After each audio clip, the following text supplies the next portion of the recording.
Now cracking down on a gang with members in the United States, Mexico, and Central America. NewsHour correspondent Jeffrey Kay of KCET Los Angeles updates his report we aired last year. A ruthless street gang called Mara Salvatrucha, or MS-13, has become a chief target of law enforcement. One of the gang's most brutal crimes was an assault on a public bus in Honduras. In December 2004, MS-13 members sprayed the bus with automatic weapons fire, killing 28 people and wounding 14. MS-13 is spread throughout Central America and the United States, but it was born 20 years ago in Los Angeles, in a neighborhood of Central American refugees. It's an area where gang violence remains epidemic. In the past 5 years, LA has seen more than 23,000 violent crimes attributed to gangs, according to police. What makes this gang particular is just the viciousness it has among its own people, the control. What do you mean? Well, the way they victimize the community and hold the community almost hostage, since they primarily exist in communities of large Central American population. In neighborhoods often marked with graffiti, MS-13 members extort money from prostitutes and drug dealers. The gang also victimizes law-abiding residents and merchants, such as flower seller Susana Antillon. At about 11 o'clock every night in my neighborhood, they gather together in cars and then they head out to graffiti different places, do robberies, assault people, break windows. It's a disaster, just a disaster. Since last February, police and agents from ICE, U.S. Immigration and Customs Enforcement, have arrested some 2,400 accused gang members, including, they say, more than 900 members of MS-13. According to the FBI, MS-13 has as many as 10,000 hardcore members active in 33 states and Washington, D.C. As police have conducted sweeps, legislation to make crimes committed by street gang members federal offenses has moved through Congress. The bill, which passed the House and is now before the Senate, would also impose mandatory minimum sentences for gang crimes and would treat some juvenile gang defendants as adults. It's in the suburbs and it's everywhere across the country. Virginia Congressman J. Randy Forbes, author of the so-called Gangbusters bill, says a police surveillance tape from Northern Virginia is vivid proof that gangs like MS-13 have spread beyond the inner cities. This particular tape was taken in one of the most affluent areas in Northern Virginia. It was out in daylight in a public park, and it shows the brutality that these gangs have. This is activity they were doing to their own members in terms of disciplining those members. MS-13 members have been linked to particularly gruesome crimes. They're cutting off people's heads, they're cutting off their fingers, they're cutting off their arms. Another example of the gang's brutality, the 2003 murder of 17-year-old Brenda Paz, prompted Forbes' bill. Paz had become an informant against MS-13. Gang members stabbed the pregnant teenager 16 times and left her body on the banks of the Shenandoah River in Virginia. That level of viciousness, and indeed the gang itself, has its roots in the civil wars of Central America. In the late 70s and throughout the 80s, hundreds of thousands of refugees fled to the U.S. from El Salvador, Nicaragua, and Guatemala. Many came to a Los Angeles neighborhood that's among the poorest and most crowded west of the Mississippi. There's about 10 gangs in the 1 mile area. Right here it's called La Raza Loca. Alex Sanchez is an organizer with Homies Unidas, a gang intervention program with offices in LA and El Salvador. On a recent orientation tour for interns, Sanchez described a city he knows as a patchwork of gang territories. Now, as soon as we cross the street, it's another gang by the name of the Orphans. Sanchez arrived in Los Angeles from El Salvador in 1979 at the age of 7. I had seen dead bodies, decapitated bodies in El Salvador when I was only 5 years old. And I still remember those images.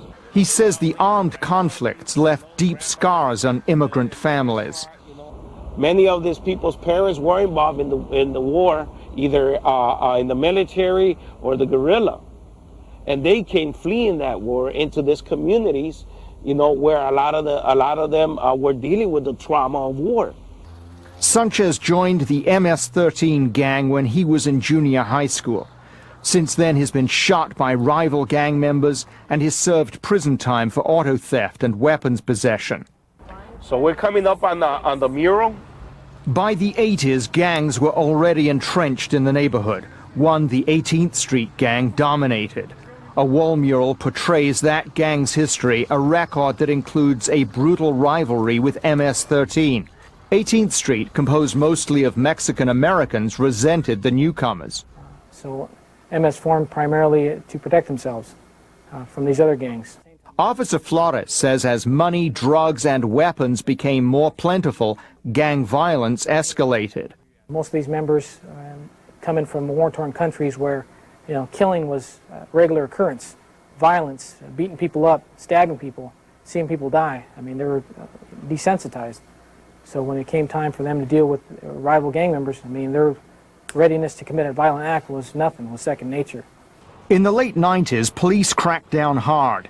Some rogue cops from an anti-gang unit were brutal and were eventually convicted of misconduct.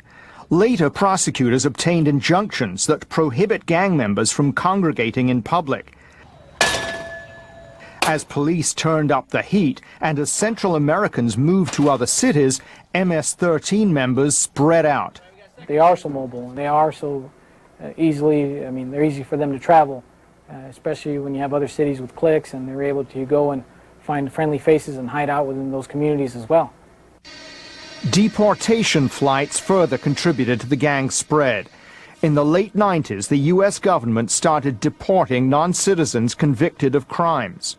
It sent plane loads back to Central America, including thousands of gang members expelled from the streets of L.A. Their arrival helped fuel gang violence in Central America. In response, governments there aggressively went after suspected gang members, rounding them up and jailing them.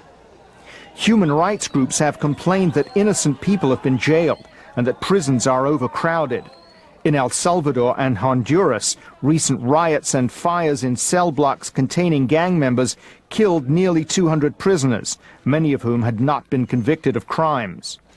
Because of crackdowns in Central America, many gang members are fleeing back to the U.S. You know, definitely a cause and effect. I mean, just like here in Los Angeles, I mean, we're cracking down on them, they're going somewhere else. I mean, definitely it's a cause and effect from Central America.